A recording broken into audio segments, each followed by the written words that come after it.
This is Local Edition. I'm Brad Pomerance in Sacramento. We are joined by Senator George Runner. He is a member of the Board of Equalization, the vice chair of that body. And so I'd like to speak with you, if we may, about the budget. Sure. The governor recently issued his proposed budget, the January budget. And I find this governor fascinating. Some call him the best Republican governor we've had in decades. And I was reading the press releases that came out of the legislature, and the Democrats were kind of hemming and hawing about the budget, and the Republicans were hemming and hawing, but less. Seems like they like the budget better than the Democrats. You know, oftentimes, particularly when there's a lot of money on the table, and certainly this year is a year that there's some extra revenues, it oftentimes becomes a push and pull with the governor, even of the same party. And particularly for Democrats. I can remember when I was, a number of years ago, I was vice chair of budget in the Assembly. When Gray Davis was governor. Got it. A Democrat, you're a Republican. A Republican. And I remember going down and meeting with the Governor Davis early in the process, about this time, and him saying, you know, I'm going to be the best friend for Republicans. Unfortunately, in that setting, it didn't turn out that way, because if you remember kind of what Governor Davis's problem was, he basically got pushed around by the Democrat legislature. And then the spending went really high and all that, and ultimately ended up in his recall. I think he would have been a stronger governor if he would have just stayed on focus with his control ability as governor. This governor seems to be, I think, a little stronger and a little less intimidated by the legislature. So I think it's normal posturing. Of course, the governor postures himself in two different ways. Number one, he postures himself with spending. And he also postures himself by how much revenue he thinks is going to come in. And I want to talk about that. Let's talk about the revenue that's going to come in. He will provide projections from his Department of Finance. The legislative analysts will provide projections. And the projections are usually different. The governors are usually more conservative than the legislative analysts, but the legislative analyst is usually accurate, meaning there's got to be more than what the governor says. And then the legislature gets in there and says, well, we think they're pretty conservative too. And they'll come up with a whole nother number in regards to what they think they can take spending to. So yeah, I mean, that's really the push and pull that you get in there. You know, the thing that the governor was saying, the good things the governor was saying that makes sense for California right now is, number one, he's wanting to put money away from the rainy day fund. We'll talk about that, yes. Really important, because we know we have economic cycles. And so being prepared for that. The second thing is he's interested in looking at one-time expenses. And I want to break those out, if I may. Let's go back, though, to the projections. On the projection side, what is stunning in many ways is that, at least in past cycles, he has insisted that his projections be the projections that be used. And the Democrats have said, okay. Well, because ultimately, remember what he's got the ability to do. Is when they send him a budget, he can veto the budget. He can. So ultimately, he's got the control. And then I want to talk about, like you said, these surpluses. So what his Democratic friends are saying is, we have these surpluses, more than even you said we'd have, so let's try to restore cuts from prior years, adopt certain programs. But what he has said is, absolutely not. If we have surpluses, we can use them for one-time spending. It could be to pay down debt. Which is exactly what we didn't do with Gray Davis. I see. At that point, what happened is there was revenues that were coming in at that time, and instead of being conservative and spending that money on one-time events, whether they be water issues or whether they be road issues or schools for that matter, construction, they chose to go ahead and put those into ongoing expenses, so that then when the cycle came back and all of a sudden revenues weren't coming in, they had built the base up to such a point that we created these large deficits. That's what this governor's wanting to avoid. So at this stage, with these surpluses, we are paying down debt. Could the governor, with Republican help or otherwise, look towards one-time expenditures for a one-time program, maybe roads? I mean, that's usually what it is. It's going to be capital expenses. You know, that's what you're going to get into, and that makes sense. But has he been doing that? Well, I think it's a pretty big leap. I think it would be interesting for him. I think he is doing that. Actually, there's some one-time expenses for state buildings. In this budget, which again makes sense. You've got buildings that are really in ill repair, and it makes sense to go ahead and use one-time money to get those in shape. The other issue though the big issue that is on the table that the legislature is struggling with right now, and the governor, and that is transportation issues. So, and at the same time, they've got this transportation bond, which then borrows money to do construction into the future. Well, if you've got additional surplus right now, why not use that money and not borrow the money? It puts you in a better position in the future. And that way, when the cycle of less revenue comes in, you just stop doing those expenses. You mentioned the rainy day fund. In the governor's proposed January budget, he's looking to put $2 billion more into the rainy day fund, getting closer to full funding.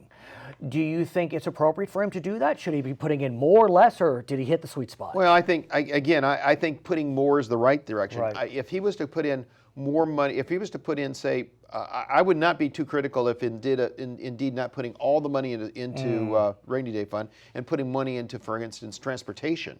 Those kind of capital expenses make sense to me too. I think there's not a lot of folks who feel like in the next year or two we're going to go back into a tough economic cycle. So I think you can use these next couple of years in planning to fully fund the rainy day fund. Let me ask you about Proposition 30. That passed in 2012. It increased sales tax for 4 years. It also increased a tax on the wealthiest among Income us tax. for 7 years. So the 4 years is coming up. Yes. The governor has said, absolutely not. I will not sign on to an extension of that sales tax extension. What a concept. A governor who's saying, I'm willing to go ahead and back up the temporary tax that I pushed. That we pushed and said was necessary. There is, though, the issue of the tax on the wealthiest, the income tax. So that's not expiring for another 3 years. But there are folks that are looking to put on the ballot an extension of that tax. What I find most interesting, and also exempted from the state rainy day fund. Well, you know, again, this is so. These are folks who want to basically spend every last dime. You know, and rather than having the spenders in the legislature or the spenders in terms of those who are getting money from the budget, their view is the backup when we have hard times fiscally. The backup isn't, oh, let's go to our rainy day fund. The backup is, let's go back to taxpayers. They always feel like there's a resource out there when it's tough to go back to taxpayers, and that's what's that just isn't right and fair. It just seems odd to me when the state rainy day fund seems to be wildly popular. And it seems odd that the proponents of extending part of Prop 30 would want to exempt. It just seems like electoral suicide. I don't know.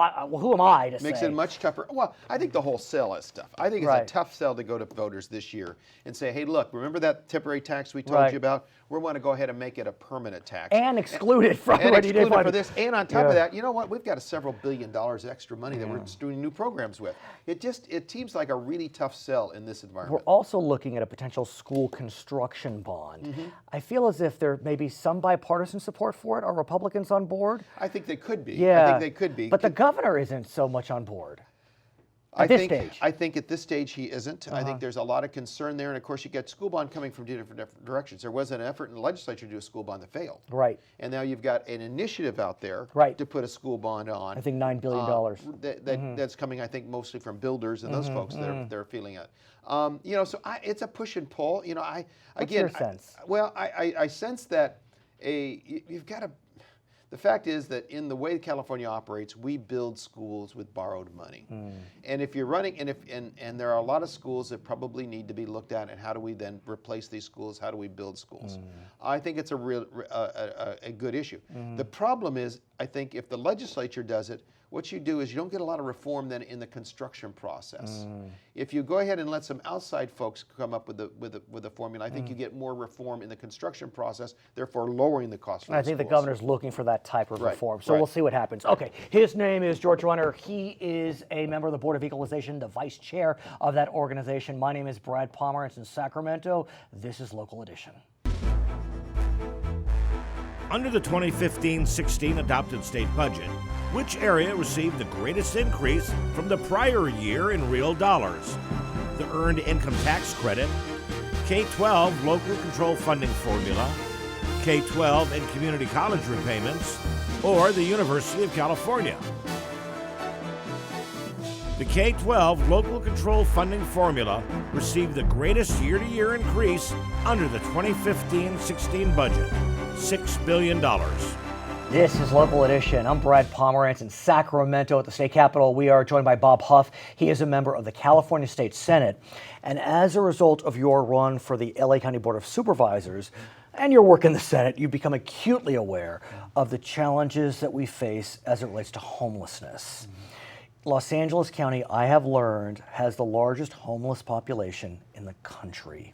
Sir, what have you seen on the streets in terms of homelessness? Well, you've seen a lot of tents. You've Yes. seen it just expanding. In fact, there's been 12% growth year over year, which is, first of all, you wonder how, and we're trying to figure that out, but you have to figure a way to take care of those, particularly a year like it is now. It's cold, it's wet, Right. and being on the street is not the place to But be. I want to understand this because I would have thought with an improving economy, an improving job market, relatively speaking, that less people should be on the streets. But like you just said, sir, we have seen a spike in homelessness. I mean, from 2013 to 2015 in LA County alone, 55% spike. Yeah. That's no rounding error. No, and it's a huge problem. That is the bullseye, as you said, of the whole country for homeless. And I don't know, it's because we have great weather Right. and they migrate here, or our policies are putting them on the street. But it's probably a combination of all that. But we got to solve it short term. Then we got to figure out how you work on it long term to keep them from becoming homeless. And our package of bills that we're trying to do hopefully accommodates some of that. And let's talk about this because a few weeks back, you joined several of your Senate colleagues in Los Angeles, a bipartisan group, which is arguably nice to see, to propose a bond package, a $2 billion bond package. If you can, sir, talk to me about how that came together in a bipartisan fashion, and then explain what the package would do. Well, some of us have been concerned about Prop 63 for some time. Remind lack us of oversight. what that is. So Prop 63 is what we commonly call the millionaire's tax, Right. but it was taxing the top 1%. And it's generating a huge amount of money. Oh, really? It's like $1.8 billion a year. Oh, nice. So it's a large amount of money for mental health issues. And homeless has a huge mental health component. Oh, yes. So we're taking 7% of that revenue stream to basically sell bonds and then pay the debt with that very steady income stream I see. that is there, and that will take care of, we believe, getting 10 to 14,000 units, so we can get a lot of people just off the street. And then there is a general fund aspect of taking a couple $100 million for the blind, aged, disabled, and trying to keep, they're the most vulnerable in our Right. population, to help keep them from slipping into homeless as our costs and everything Is this are for going up. temporary rent subsidies, that $200 million? That's part of it. It's Okay. just, we haven't seen the bills I yet. understand. That's the intent. So you obviously sit this. I want to go back to the $2 billion, the significant chunk. As I understand it, the group is focused upon adopting a solution that considers the philosophy of housing first. And this is fairly new when you think about the homeless crisis and the approach to getting folks off the street. What exactly is the housing first mantra? What does that mean? Well, if somebody is not in a house, it's difficult to get them, they're not getting showers, they're not getting, Right. so those that can work find it more difficult. They have just yet another hurdle. They don't get medical attention regularly. It is like this whole game changer of it becomes like if you fix a pothole early on, it doesn't cost you as much. Well and stated. if you don't take care of these issues early on, they become so huge it's almost insurmountable.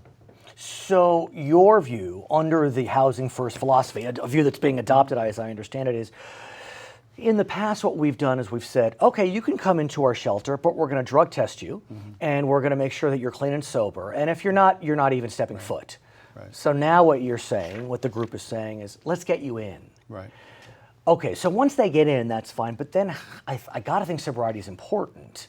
So how do you work that in such a way so you can have, the pendulum doesn't swing too far? Right. Sobriety is very important, and there are other programs that you got to commit to be clean. We're not doing that on this. I see. would, but that's Okay, part of the compromise. compromise you make to try to get people off the street. So now that you're running for the Board of Supervisors, you surely know that LA City and LA County has been pointing fingers at each other for decades as it relates to the homeless crisis. Right. It looks like they're trying to come together. Right. They're trying.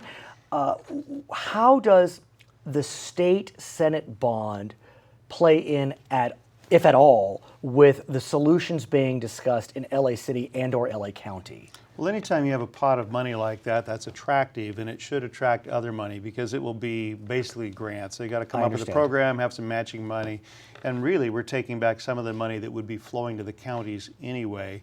And so because... Oh, I see, the 7%. Correct. Right. So now it's dedicated. We know we can control that amount. We think the voters will buy off on this as well. But we think that's an important component to prioritize and then attract some of the other stuff. And as long as you're doing stuff, people tend to fight less. I understand. So where do we stand? Are you hoping to see this on the November 2016 ballot? Is that the goal?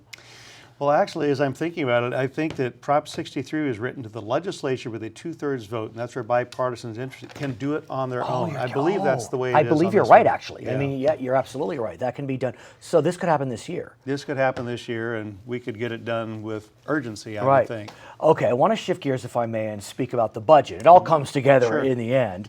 The governor recently proposed his January budget, and it's very interesting because I watched and listened to the reaction of Democrats and Republicans, and just my perception as a single person watching, that it seemed like the Republicans were a little happier than the Democrats about the Democratic governor's budget, Mr. Huff. Am I reading that right? You are reading it right. Okay. And I got accused of saying, you said it wasn't a terrible budget. Right. I said, well, you're putting money into the rainy day fund that we've been advocating for a long time. I mean, how can you complain about that?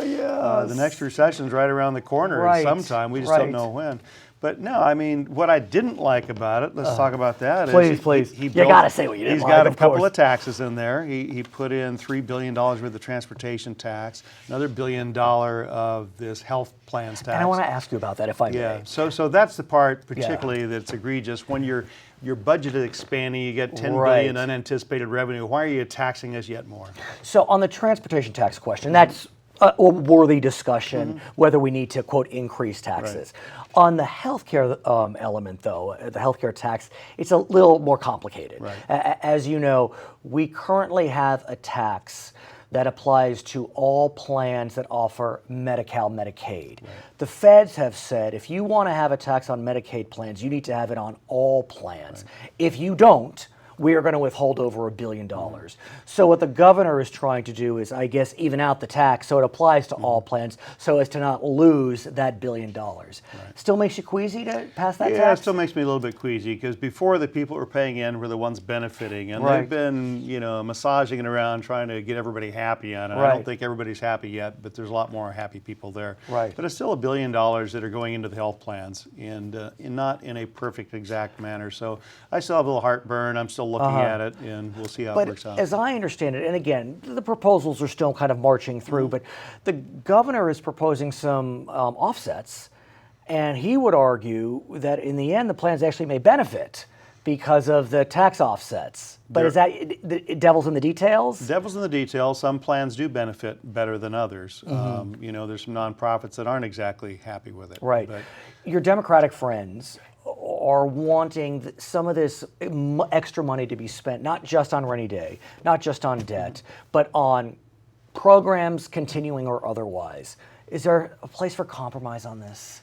Well, keep in mind, $12 billion, 10% of the budget is capital gains. That's one-time money. So you just can't spend it the same way you can ongoing money. So we don't want to be in a position where we create the next recession by spending all of a sudden we got to go back and make these huge cuts. Could it be transportation projects? Absolutely could. And that's one of the things that frustrates me is why are we going back yet to the money factory, and taxing more money when we really ought to be saying, here's general fund, we got one-time money, let's fix it.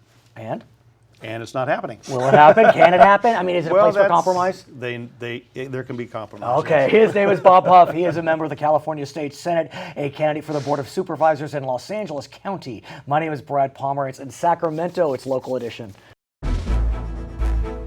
Under the governor's proposed 2016-17 state budget, what percentage of health and human services spending does Medi-Cal comprise? 52.6, 56.3, 62.3, or 66.2%. Under the governor's proposed 2016-17 state budget, Medi-Cal represents 62.3% of health and human services spending. Welcome, it's Local Edition. I'm Brad Pomerance in Sacramento today, and we are joined by Brian Maienschein. He is a member of the California State Assembly. Prior to joining the Assembly, you were the commissioner in San Diego County for homelessness. And we know we're facing a homeless crisis, but before we talk about the nitty-gritty, you dealt with the homeless every single day for, 4 years? Who are they? It's a diverse group. You have families. Families with kids. Right. And that's what's heartbreaking. Gut-wrenching. I mean, it's one thing to see a homeless man on the street, painful. But when you see a mother with a child kids. And a dog, I mean... Kids. It's rough. I mean, you think about, I know being a parent, I know you know being a parent because we've chatted about this. Right. It's hard to get homework done. It's hard to get all those things done. And we have a home to live in. Imagine trying to get through school or trying to just get through life when you're sleeping out on the sidewalks at night. It's rough. And what's devastating, we look at the statistics for homelessness in California, and they break your heart. California has 12% of the United States population, but 21% of the homeless population. LA County has the largest homeless population in the nation. San Diego County, your home county, 4th largest in the nation. Yeah. It's up almost 3% in a year. What's going on? Well, I think there's a lot of reasons for that. I don't think there's any single thing we can point to and say this is the cause of it. Because frankly, if there were, you could fix it relatively easily. And that's not the case. And what's surprising to me is that it seems countercyclical. I mean, I would have thought that the homeless crisis would be most dramatic, 5, 7, 8 years ago in the midst of the recession. But we're coming out of recession, and yet our numbers are spiking. And I think there's different reasons for that. I think there's a segment of the homeless population that directly tracks with the economy. Right. In other words, these are people who might be waiters or waitresses or busboy, busgirl. They're kind of on the edge. They're working poor. And when the economy turns bad and they lose their job, they become homeless. But they have some level of job skills or something that they can do when the economy is good. Right. They do. That's a segment of the population. But you take, the mentally ill. I mean, you're mentally ill 100% of the time, regardless of what the economy is doing. And to me, the chronic homeless, those are the most difficult. I mean, that's who I spend a majority of my time with. And that's the problem in California, especially LA County. LA County chronic homelessness has grown 55% in 2 years. Right. That's not a rounding error. Exactly. That is, there's something going on here, and we need to get a handle on it. So you are looking to take some small steps to get a handle on it. The state Senate is looking at a bond. I want to talk about that in a moment. But first, I want to talk about your efforts. And again, every little bit helps. We all know CEQA.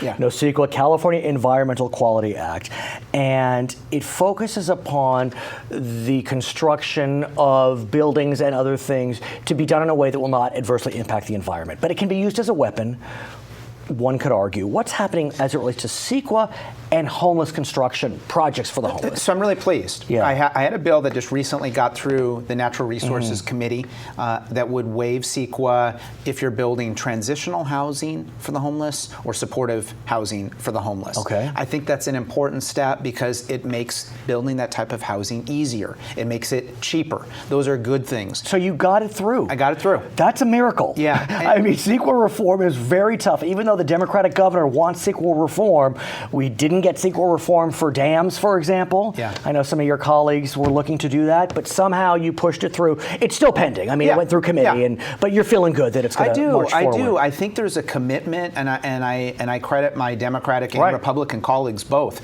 who saw the need for this, think it's important. And look, this is those numbers. All of us are seeing those numbers. You don't have to be in LA or San Diego to see those numbers. It's growing in Bakersfield and Fresno and everywhere else too. But where it's growing, I've learned, sir, is it's growing in middle class and more affluent areas. And for better or for worse, that's when you start seeing action. Yeah. I mean, you have council members in San Diego, in Los Angeles, who represent affluent areas, and they're starting to make noise. It's too bad you have to wait for that to happen, but that's what we're seeing. We are seeing that, and the good news on that is it is making people act. And so I think we are seeing a little, some movement on some of these issues like CEQA reform that I think are important. But let's talk about what could be the most significant movement in literally decades coming out of the state of California. Your friends in the state Senate, Democrats and Republicans, went to Los Angeles recently, and they have proposed a $2 billion bond to rebuild or rehabilitate permanent housing for the mentally ill living on the streets. What do you make of that? I know it's early, and I'm not asking you for, an endorsement, but generally speaking, the fact that it's even being discussed, what do you make of that? Well, it's early, and of course, as with anything, the devil's in the details. Having said that, I'm excited about it. I'm excited that there is this focus on this issue. I'm excited that there is a working group of people who care about this, and I think it's exciting that there's Democrats and Republicans on it. All of that's good. What's interesting to me, and I'm just learning this, so help me out, as part of the announcement, there's been this focus on a concept known as housing first. And I guess under the housing first concept, the goal is to get these folks into a facility and not worry about substance abuse, addiction up front. Because so often it was, sure, you can come live in our temporary housing, but we're going to drug test you the minute you walk in, and we're going to drug test you every 3 days. And if you fail that test, you are out.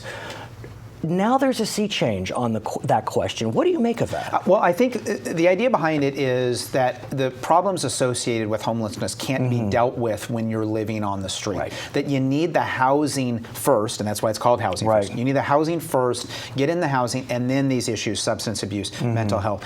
And if you think about it, in terms of, let's talk about mental illness for a second. If you are mentally ill and you need to be on medication, if you're living on the streets, it is very unlikely that you will take your medication for a whole host of reasons. You'll lose it. It'll be stolen from you. There's a lot of reasons for that. Now you get in a house and all of a sudden it's different. You can put your medicine out on a counter. You can see it. You can take it. That's the idea behind it. But how do you create a scenario where the pendulum isn't swinging so far the other way that people are using needles in these temporary shelters because we're focused on housing first? Well, and I think you're right. I think typically, historically, the pendulum has swung from one direction to the other, and there is some happy medium ground in there that can be found. An example being is for that homeless person who's in housing, who starts addressing their let's say substance abuse, or mental health issues. They're not going to be in that housing long term if they don't fix that. This gives them the opportunity to fix that, to become clean, to become sober. That's the ultimate goal. It won't work in every case, let's be honest, but it will work in a lot of them. One of the biggest issues we face when we look at homelessness is also housing. And we look at the cost of housing in California, in San Diego, in Los Angeles. It is 2.5 times greater than the national average. So the Senate proposal dances around affordable housing.